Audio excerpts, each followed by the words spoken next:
ৰাইজ দিল্লীত বিজেপিৰ চৰকাৰ আছে দিছপুৰত বিজেপিৰ চৰকাৰ এই দুইখন চৰকাৰে যিমান ভাল কাম হাতত লৈছে বিটিআৰ চৰকাৰৰ পৰাও যদি আমি আৰু ভাল কাম হাতত ল'ব পাৰো বিটিআৰৰ ৰাইজ সকলো ফালৰ পৰা উপকৃত হ'ব সকলো ফালৰ পৰা আগবাঢ়ি যাব কিন্তু আজি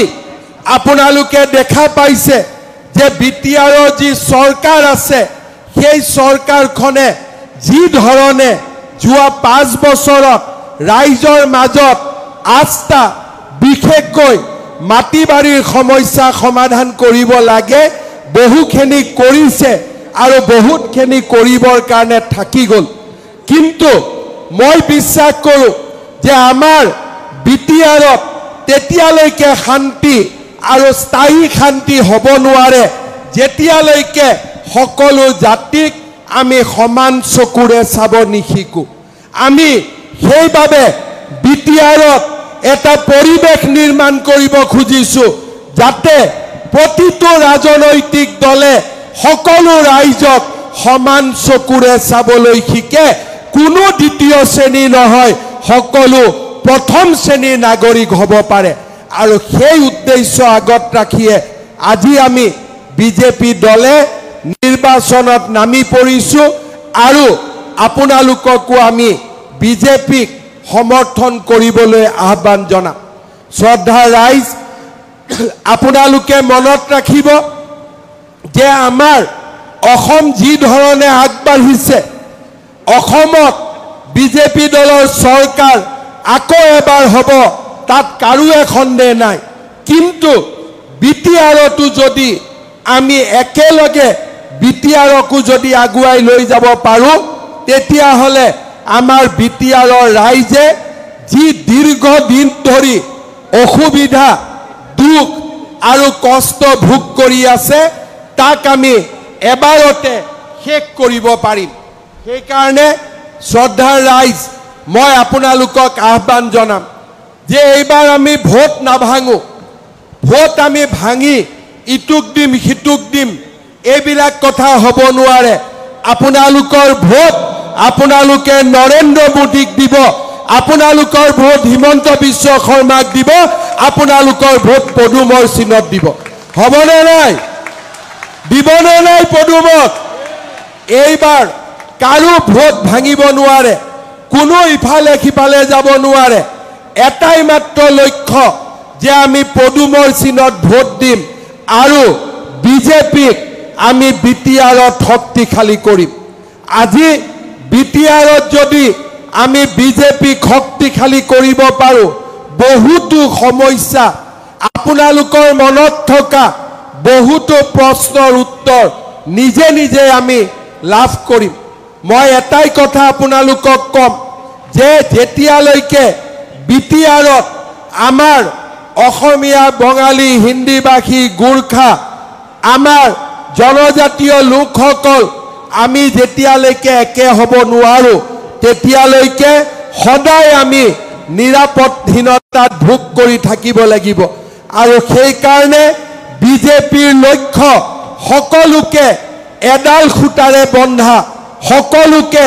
সমান সুবিধা প্ৰদান কৰা কোনো তল নহয় কোনো ওপৰ নহয় কোনো বেছি নহয় কোনো কম নহয় আমি সকলো গৌৰৱী বিটিআৰৰ বাসিন্দা আজি মই অত্যন্ত আনন্দিত যে আমাৰ খালিংদুৱাৰৰ মিটিঙত আজি যিমান মানুহ আহিছে তেওঁলোকৰ পৰিয়াল কেইটাই ভোট দি দিলে আমি ইলেকশ্যনত জিকি যাম জানে না যায় যিমান মানুহ মিটিঙত আছে এইখন কোনো হিতাধিকাৰীৰো মিটিং নহয় এইখন দলৰ মিটিং বুথৰ মিটিং কাৰ্যকৰ্তাৰ মিটিং এইখন মিটিঙত যিমান মানুহ আহিছে তেওঁলোকৰ পৰিয়ালখিনিও যদি আমাক ভোট দিয়ে আমি 1200 নহয় 12,000 ভোটত আমি খলিংদুৱাৰৰ পৰা জিকি যাম তাত মোৰ কোনো সন্দেহ নাই আপোনালোকে মাত্ৰ নিজক আত্মবিশ্বাসী কৰি ৰাখিব আৰু মনত সংকল্প ৰাখিব যে এইবাৰ আমি বিজেপিক জিকাম যেনেকৈ অসম আগবাঢ়িছে বিটিআৰো আগবাঢ়িব লাগিব আমি এখন নতুন বিটিআৰ আৰু নতুন অসম আমি নিৰ্মাণ কৰিব লাগিব শ্ৰদ্ধাৰ ৰাইজ আপোনালোকে এই মিটিঙত আহোঁতে আমাৰ কাৰ্যকৰ্তাসকলে মোক আপোনালোকৰ কেইটামান কাম মোৰ হাতত তুলি দিছে তেওঁলোকে মোক কৈছে যে পানেৰী কলেজ প্ৰাদেশিকত কৰিব লাগে তেওঁলোকে মোক কৈছে পানেৰী হস্পিটালত ডক্টৰ আদি বৃদ্ধি কৰিব লাগে তেওঁলোকে মোক কৈছে পুৰন্দিয়া আঞ্চলিক ক্ৰীড়া সন্থা ধুনীয়া ফুটবল খেলপথাৰ এখন বনাব লাগে তেওঁলোকে মোক কৈছে ইয়াৰ ৰাস্তা ঘাট সুন্দৰ কৰি গঢ়ি তুলিব লাগে আৰু আমাৰ অসমৰ বাকী অঞ্চলৰ দৰে পানেৰী টংলা গুটে খালিংদুৱাৰ অঞ্চলটোৰ উন্নতি হ'ব লাগে শ্ৰদ্ধাৰ ৰাইজ আজি আমি অসমত কি কৰা নাই টংলা হায়াৰ সেকেন্ডাৰী 8 কোটি টংলা গাৰ্লছ হাই স্কুল 7.5 কোটি বেনাবাৰী হাই স্কুল 7.5 কোটি অৰ্থাৎ আজি আমি বিটিআৰক যিমান পাৰো আমি সহায় কৰাৰ বাবে চেষ্টা কৰো কিন্তু দূৰৰ পৰা সহায় কৰা আৰু নিজে সহায় কৰা তাৰ মাজত পাৰ্থক্য আছে মোৰ মনত এটা ইচ্ছা মই যাতে দিছপুৰৰ পৰা সহায় কৰিব নালাগে মই যাতে ওদালগুৰি টংলা পানেৰীত থিয় হৈ আপোনালোকক সহায় কৰিব পাৰো তেনে এক পৰ্যায়লৈকে আপোনালোকে বিজেপি দলক লৈ যাওক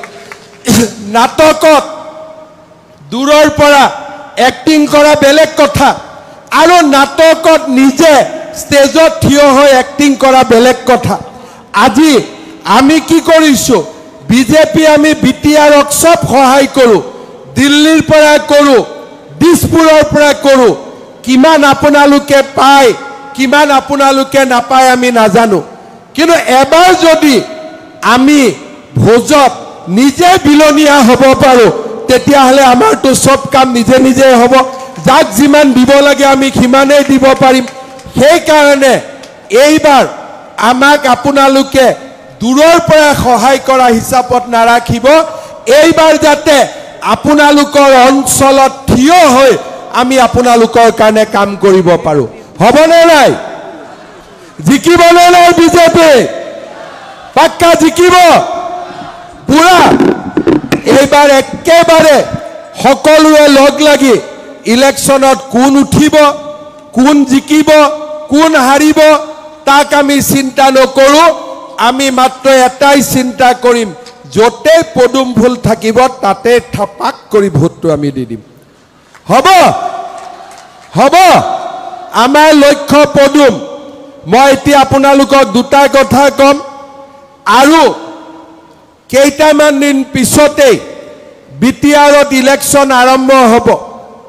আগষ্ট মাহৰ তৃতীয় সপ্তাহত ইলেকশ্যন ঘোষণা হ'ব দুৰ্গা পূজাৰ আগতে বিটিআৰৰ ইলেকশ্যন শেষ হ'ব দুৰ্গা পূজাৰ আগতে আমি বিটিআৰত বিজেপি শক্তিশালী কৰিম আৰু দুৰ্গা পূজাৰ পিছত দিছপুৰত আকৌ এবাৰ বিজেপিৰ চৰকাৰ কৰিম হ'বনে নাই কাৰণ আপোনালোকৰ দায়িত্ব দুটা বিটিআৰতো ভোট দিব লাগিব আকৌ দিছপুৰতো বিজেপিৰ চৰকাৰ বনাবৰ কাৰণে ভোট দিব লাগিব সেই কাৰণে ৰেছ নাই আমি সকলোৱে আগষ্টৰ পৰা মাৰ্চলৈকে আমি দলৰ হৈ কাম কৰিম সংগঠনৰ হৈ কাম কৰিম মোক যিখিনি কাম দি আছিলে মই কামখিনি পঢ়ি থাকোতে দেখি আছিলো যে ইমান সৰু সৰু কাম 2 মাহ মানতে শেষ হৈ যাব দেখোন যিমানখিনি কাম দিছে গতিকে আমি আৰু নতুন কাম চিন্তা কৰিব লাগিব আৰু আমি পুৰা বিটিআৰক অসমৰ ভিতৰতে এটা উন্নত অঞ্চললৈ আমি ৰূপান্তৰ কৰিব লাগিব অকল ৰাস্তা ঘাট স্কুল কলেজে দিয়ে নহয় মানুহো কোনো দ্বিতীয় শ্ৰেণীৰ থাকিব নোৱাৰিব সকলো প্ৰথম শ্ৰেণীৰ নাগৰিক হ'ব লাগিব মই ঠিক কৈছো নে নাই 47ৰ কাগজ বিচাৰি লাভ আছে নেকি এতিয়া লাভ আছে নেকি এতিয়া আমাৰ অসমীয়া মানুহ 47টো আমি পাব লাগিব আমি 2025টো পাব লাগিব বঙালী হিন্দী ভাষী গুৰখা ৰাভা বড়ো মিচিং দেউৰী আমাৰ কাৰণে 1947টো একে 2025টো একে যাক খুদিব লাগে আমি তাক খুদিম আৰু যাক যি কৰিব লাগে আমি তাকে কৰিম যেনেকে গোৱালপাৰাত কৰিছো গোলাঘাটত কৰিছো গৰুখুটিত কৰিছো যাক যি কৰিব লাগে আমি তাক কৰিম কিন্তু জুনে অধিকাৰ পাব লাগে তাক আমি অধিকাৰ দিব লাগিব সকলোকে সমান মানুহৰ মৰ্যাদা আমি দিব লাগিব শ্ৰদ্ধাৰ ৰাইজ আপোনালোকে আশীৰ্বাদ কৰিব আপোনালোকৰ লগত আমি একেলগে কাম কৰিম ইউপিপিএলও আমাৰ শত্ৰু নহয় বিপিএফও আমাৰ শত্ৰু নহয় আমি কাৰো বিৰুদ্ধে নাই আমি মাত্ৰ আমাৰ সপক্ষে আছো আমি নৰেন্দ্ৰ মোদীৰ ফালে আছো আৰু আমি নৰেন্দ্ৰ মোদীক ভোট দিম আমি কাকো শত্ৰুত আমি নকৰো আমি মাত্ৰ ৰাইজক এটাই কথা কম যে এইবাৰ বিজেপিক ভোট দিব পদুমত ভোট দিব হিমন্ত বিশ্ব শৰ্মাক ভোট দিব দিলীপ শইকীয়াক ভোট দিব নৰেন্দ্ৰ মোদীক ভোট দিব ঠিকে কৈছো না নাই মই সবে ভোট দিব না নাই খালিংদুৱা জিকিম না নাই পাক্কা জিকিব এফালে পেকক জিকিব না নাই পুৰা জিকিব এফালে কক পুৰা থিয় হৈ থকা জিকিব না নাই জিকিব সোঁফালে জিকিব না নাই জিকিব তেতিয়ালে মোৰ লগত সকলোৱে মোদী ডাঙৰীয়াই দিল্লীত শুনাকৈ কব ভাৰত মাতা কি শুনিব লাগিব দিল্লীত ভাৰত মাতা কি নৰেন্দ্ৰ